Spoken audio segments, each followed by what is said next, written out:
Yo, what's up, what's up? Magandang araw po sa lahat at lalo na po sa mga tito at tita natin dyan. At sa mga gusto po mag-relax, dito po ako ngayon sa may Al Saif Beach sa Jeddah. Dito po sa gitnang silangan.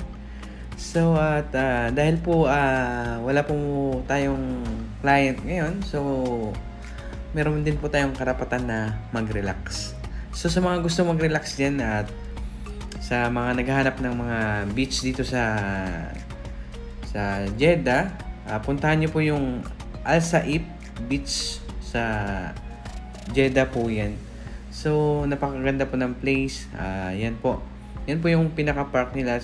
Siyempre, kitang-kita po yung sunrise dahil umaga po ngayon. So, yan po yung park nila. So, yan po yung beach. So, sa likod ko po sa kabilang sandbar, meron po dyan na makikita na pinaka-port nila.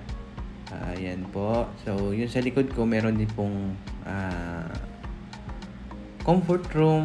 Saka, meron din pong mga tagalinis. Malinis po yung beach nila. Lalo na yung park nila. Tuloy-tuloy po yung pagde-develop nila, no? So, sa mga gusto mag-beach, lalo sa may mga family, puntahan nyo po yung Al Saif Beach dito po sa Jeddah. Napakalinis po. Saktong-sakto po sa inyo to. Yan lang po yung may share ko muna sa ngayon. So maraming salamat po lalo sa mga tito at tita natin. Thank you. Goodbye.